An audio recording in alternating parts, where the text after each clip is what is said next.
Hello, Cassidy here. Today I want to talk about Jordan Peterson. Lately I've been doing some self-reflection, kind of looking at my life and asking myself the question, what does it mean to be a good participator in community, to have good conversation, and have a proper orientation with the internet? And all of those things I think are really important with what I do here. But I think the last one especially is very important because with this, I'm not just giving my time to the internet, I'm also actively adding to it by putting out videos. And so it's a certain responsibility and a weight that I have felt in the recent months that has made me take those questions more seriously.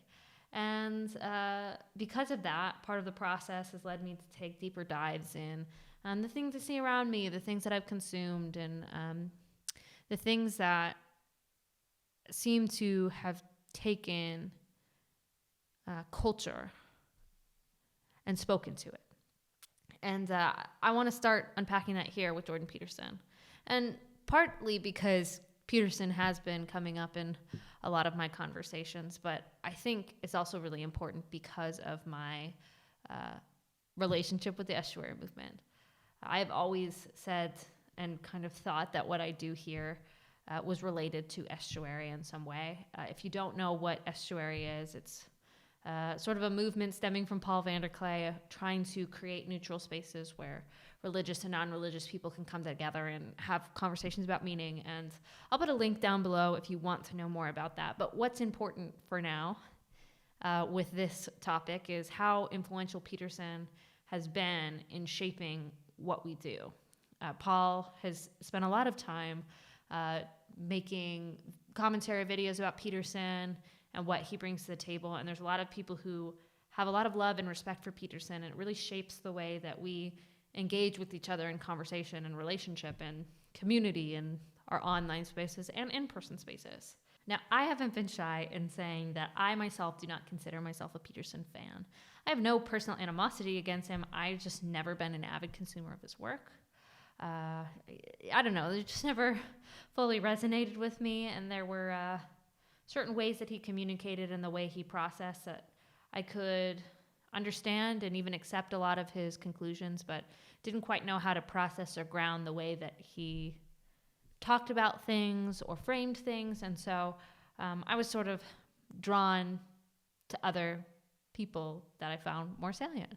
But what I have always found about Peterson is that he's a very interesting person to watch and see how he operates in the world. And the more that I have been part of this community and gotten to know a lot of his fans, the more interesting I find him, and the more interesting I find these patterns, these positive patterns of the way that I've seen his work be able to help people.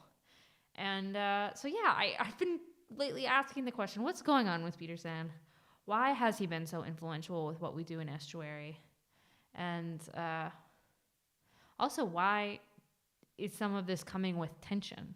I don't think it would be wrong to say that Peterson is a pretty controversial figure in the public.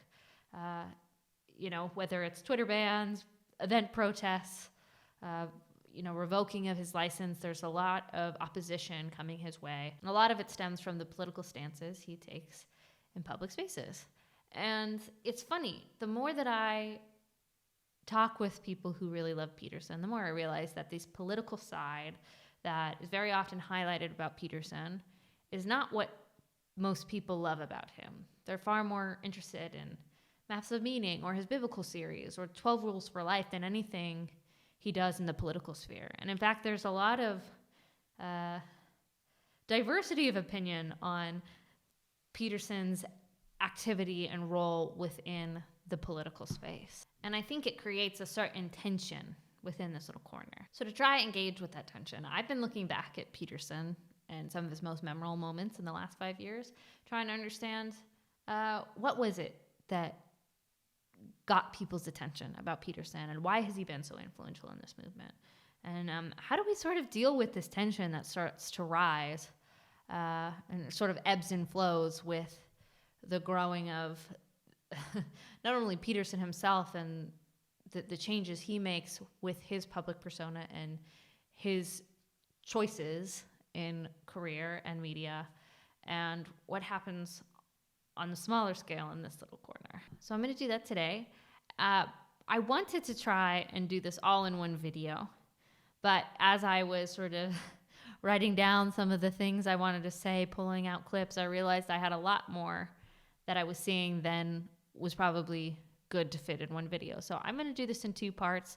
The first part sort of highlighting some of the early moments of Peterson, some of my most memorable moments of Peterson, and kind of pull out what was he doing that I think has been the biggest influencers in Estuary.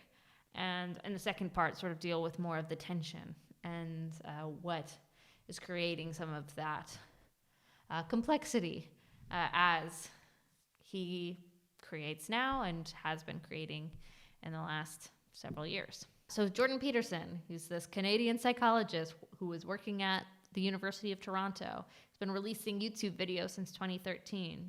Some from clips of his lectures, some about maps of meaning, but he really didn't gain sort of widespread popularity until about 5 years ago.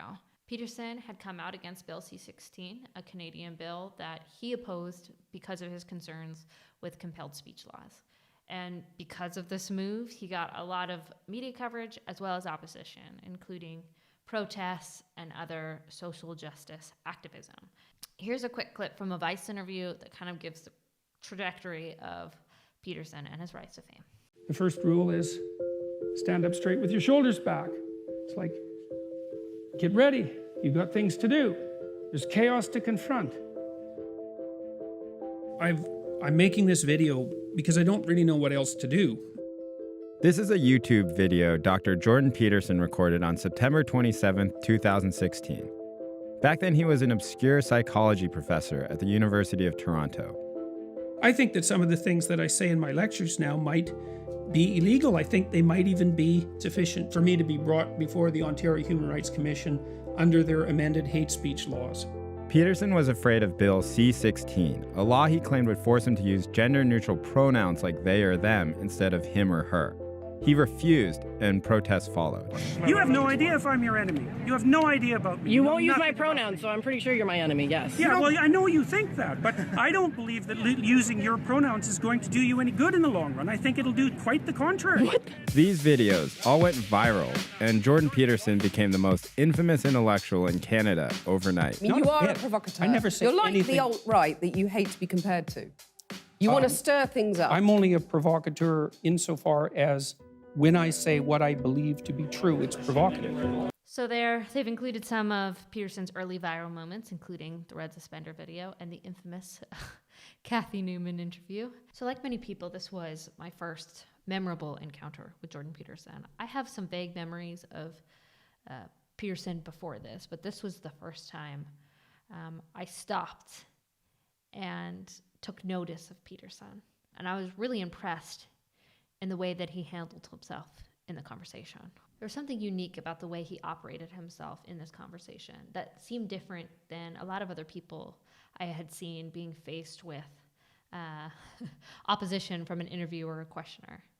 And yeah, there was something stood out to me in the way that he was able to stand strong in what he believed, not back down, not placate, yet also not lash out.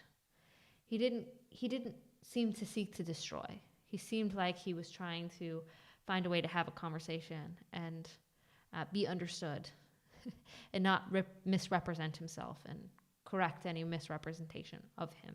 I mean, there was a patience in his spirit and a nuance in the way that he talked about the conversation. And he was incredibly generous to Kathy Newman and gave her the space to ask her questions,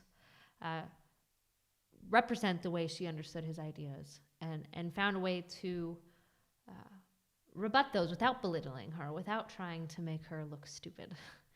And there was these acts of generosity that seemed to be aimed at building some relational connection with her, to sort of tamper and reduce the sort of animosity he felt that was coming towards him to have a better conversation. And I think this interview just struck so many people because we've all been in those conversations or seen one take place in our real lives.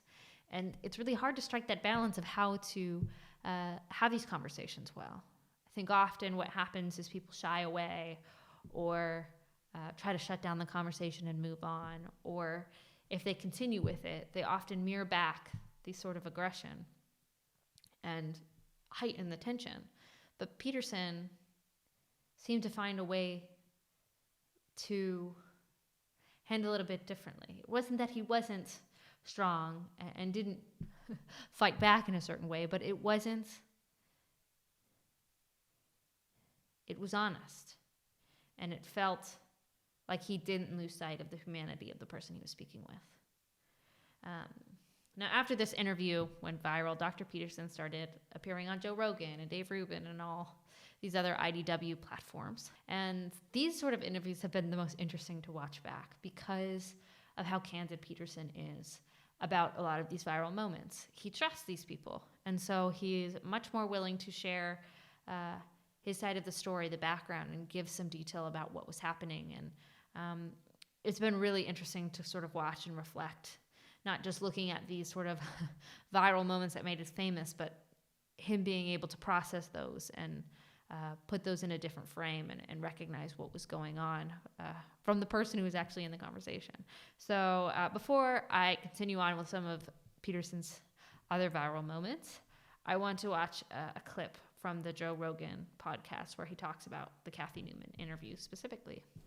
Boom, and we're live. 12 rules for life. So without reading this, so what you're saying is, that's what I like. There's only 12 things you need to know in life, right? That's it?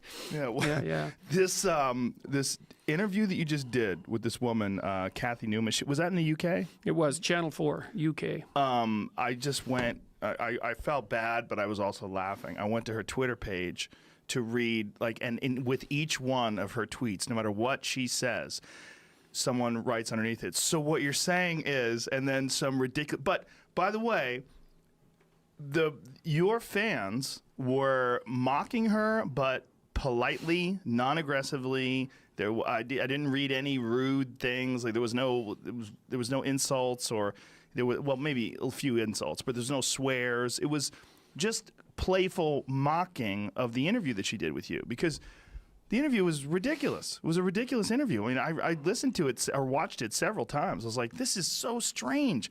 It's like her determination to turn it into a conflict.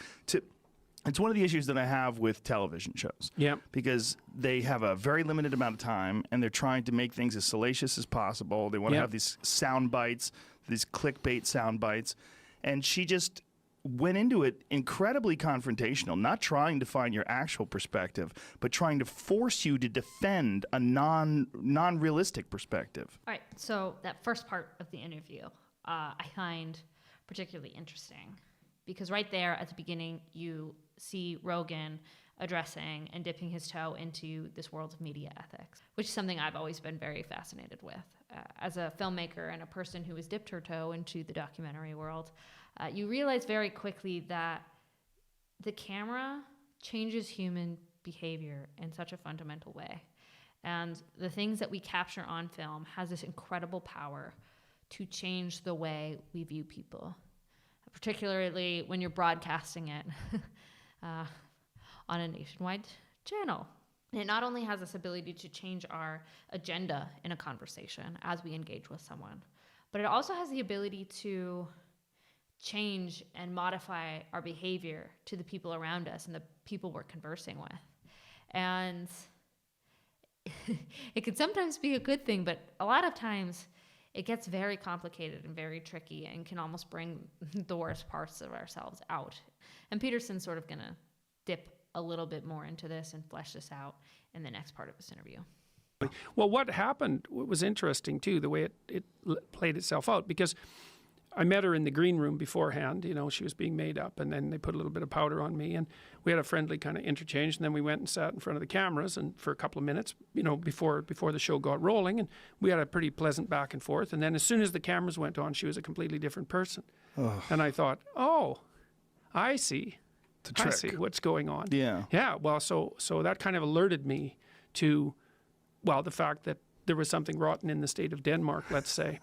Yeah, but this is also why YouTube is going to kill TV, because television, by its nature, all of these narrow broadcast technologies, they rely on forcing the story, right? Because it has to happen now. It has to happen in often in 5 minutes, because they only broadcast 5 minutes of that interview. They did put the whole thing up on YouTube. To their credit. Yeah. So there we get to hear Peterson talk about the two different people he saw when going into that interview. He saw the Kathy in the green room and the Kathy when the camera started rolling. And he seemed kind of caught off guard about the aggressiveness that she presented towards him.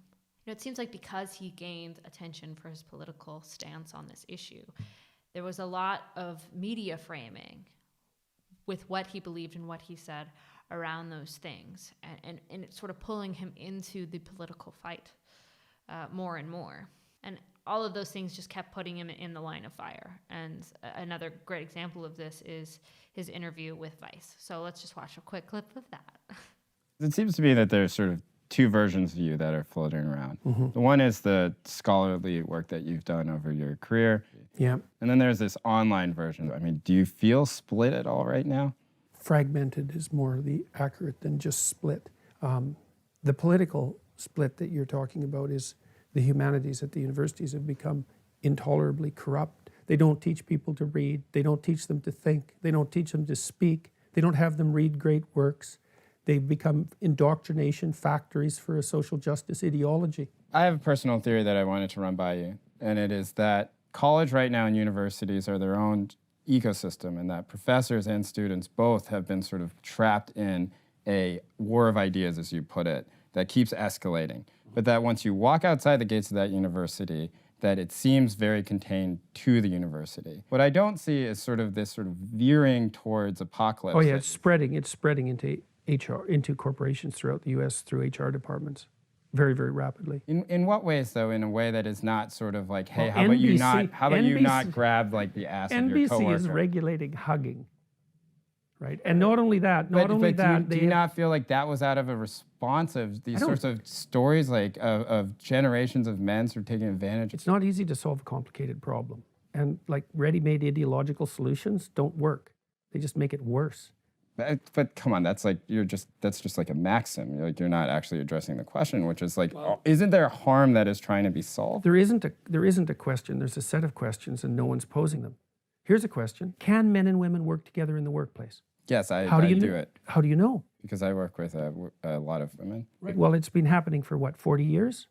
And things are deteriorating very rapidly at the moment in terms of the relationships between men and women. Is there sexual harassment in the workplace? Yes. Should it stop? That'd be good. Will it? Well, not at the moment it won't, because we don't know what the rules are. Do you think men and women can work in the workplace together? I don't know. Without sexual harassment? We'll see. We'll see. How many years will it take for men and women working in the workplace together? More than 40. To get a sense. We don't know what the rules are. Like what? Here's a rule. Don't How about no makeup in the workplace? Why would that be a rule? Why should you wear makeup in the workplace? Isn't that sexually provocative? No. It's not? No. Well, what is it then? What's the purpose of makeup? Some people would like to just put on makeup. Why? I don't know why. Why do you make your lips red? Because they turn red during sexual arousal. That's why. Why do you put rouge on your cheeks? Same reason. I mean, look. How about high heels? What are they for? What about high heels? What about them? They're there to exaggerate sexual attractiveness. That's what high heels do. Now, I'm not saying that people shouldn't use sexual displays in the workplace. I'm not saying that.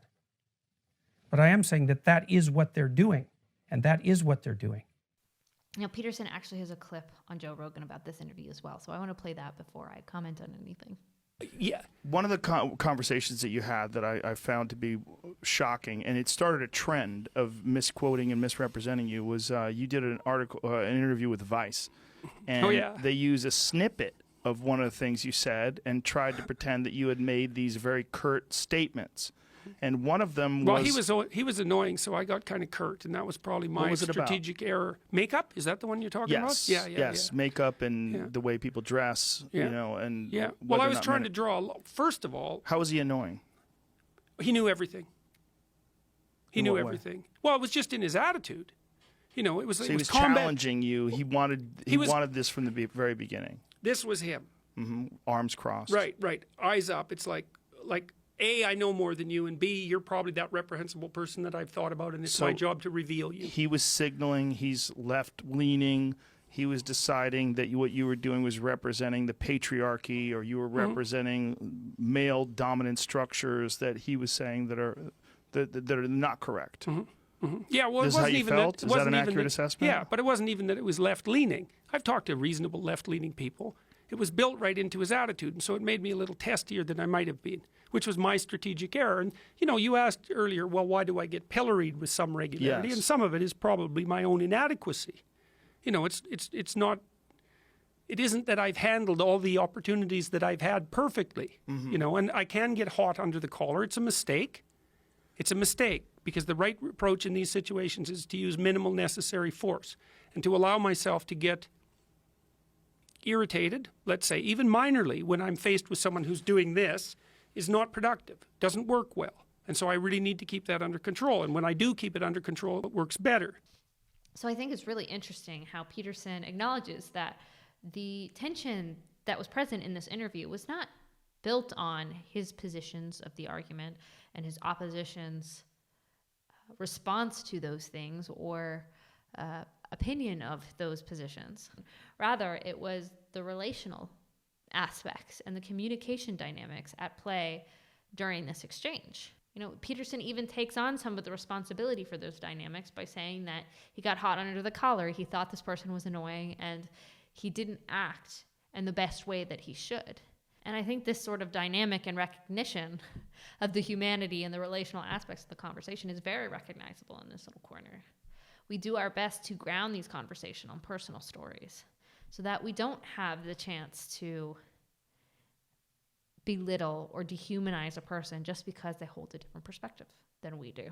And when we do our best to use minimal necessary force when engaging in a somewhat hostile, uncomfortable situation, we can prevent ourselves from lashing out and making a mistake in the way that we communicate with ourselves and with others. And when we do, there is that relational aspect that we can ground things back in, and we stop just looking at the person who made the mistake in their speech or their ideas as a morally reprehensible monster just because they think differently than us or they did something that wasn't to the ideal of what would be perfect communication and conversation. I think that's really important. If you're going to spend time trying to have these difficult conversations and find ways to understand each other and get to better answers about these very meaningful things. And it's something I can really appreciate about Peterson and the way that he handled himself in a lot of these situations. Let's keep watching. The makeup one was particularly annoying to me because I think it's a valid conversation. It's Well, an interesting I also conversation. I said, and they didn't put this in their initial cut, I said, I'm not saying that women shouldn't be allowed to wear makeup in the workplace. I said that know. explicitly. Well, that was why people were so angry when they saw the full version of it. I mean, the full version was released. Someone leaked it, right? Someone who felt like you were being misrepresented and that the editing was unjust decided to leak it, and people were absolutely furious. Yeah, well, I think the Vice people actually released it, but other people took the full release and clipped it with the clipped release and showed how it was being misrepresented. Is that what it was? Yeah, but so the makeup thing, it's like, all right, look, first of all, I make a mistake sometimes in treating journalists like I would treat my graduate students. So when I'm having a conversation with my students and we say, well, here's a problem. It's an intellectual exercise. A sexual behavior. How do we regulate? What are the norms around sexual behavior in the workplace? So that's the question. It's a question. We don't know. So again, that second part of the clip, we're dipping back into media ethics. What responsibility do we have as individuals to represent other individuals in media? What are we leaving on the cutting room floor that might change the opinion of the person and the way that they are seen by the world? And is what I've left in the cut the best representation of that person's ideas and their perspective? These are all questions we should be asking ourselves if we're a journalist or a documentarian. But I think they're also questions we have to start asking as consumers. You know, what am I watching and what's the context of the conversation? Is there a bigger context from the thing that I'm watching here? Is there more to the story than the thing that I'm seeing? And if so, what might be missing, and how does it fill in the full sense of the conversation? And these incredible tricky relationship dynamics that come with being interviewed and having an interview.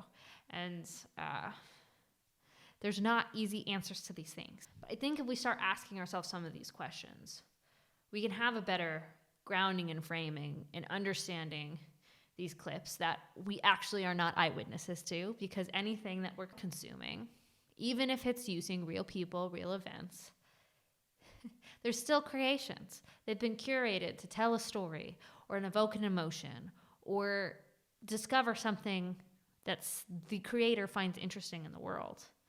And there's a lot of complications that come with those things. Most of us watching these clips, it is very unlikely we will have personal relationships with these people involved. And so we become these fly on the wall to incredibly personal conversations and incredibly complicated conversations. If we don't take the time to understand those dynamics and understand where those things are coming from, we're going to make it difficult. I think this is one of the reasons why we start to see a lot of long-form conversations in this corner, because there's not so much worry about what am I leaving out, what am I misrepresenting. Each person has their own responsibility to represent themselves the best way they can. And the longer you play something out without a cut, the more you have the opportunity to see someone as they are, to get the fuller context of what's going on in these conversations. And that chance to look at the human dynamics and understand the relationship dynamics that are playing out in front of us. It's easier to kind of pick up on those things because we get to see those things in full context. And yeah, I think you're seeing a lot of people moving towards long form for that reason. And it comes with its own complications now, doesn't it? You know, it's funny, while there was a lot of people out there talking about similar topics to what Peterson was addressing, and maybe even having similar aims to Peterson, his approach always seemed different. And this comment about the way that he treats journalists like his graduate students, I think highlights that to me even more. When I'm watching these interviews, I'm really not seeing a person trying to wage war and destroy an opposition. See someone trying to open up a conversation and stand for things he finds meaningful and important and protect things that help us have better chance to have those conversations with each other in the future. Like he continues to try and stand for what he believes and make space for those things to be wrestled with, even in the face of an oppositional conversation partner.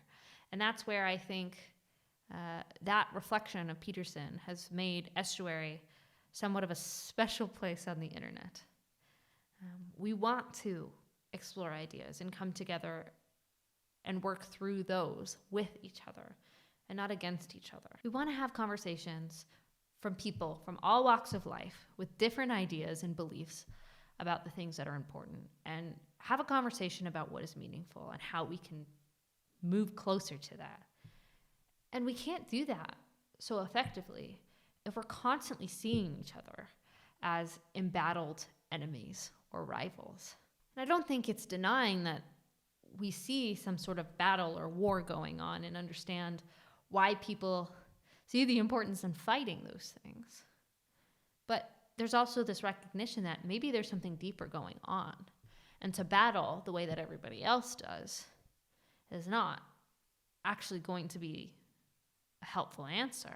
You know, whatever the spirit or, mode of operation that I found in Estuary is something that I appreciate the most about the space it occupies. And I think that's why it's found its footing on the internet, even if it is on a smaller scale than some of these other cultural movements trying to address meaningful conversations or big ideas or the culture and the sort of confusion of navigating that we see in the world. So obviously this is just the beginning of Peterson and his rise to fame and exposure. And there's a lot more that happens after this Vice interview. And it's been really interesting to sort of watch clips of that and see how the continued exposure and sort of being thrust in this battle affected Peterson as time went on. But that change and that view of Peterson and the way that he operated in public spaces is something that I'm probably going to have to address in part 2. So for now, that's all I have, but I'll see you in the next video.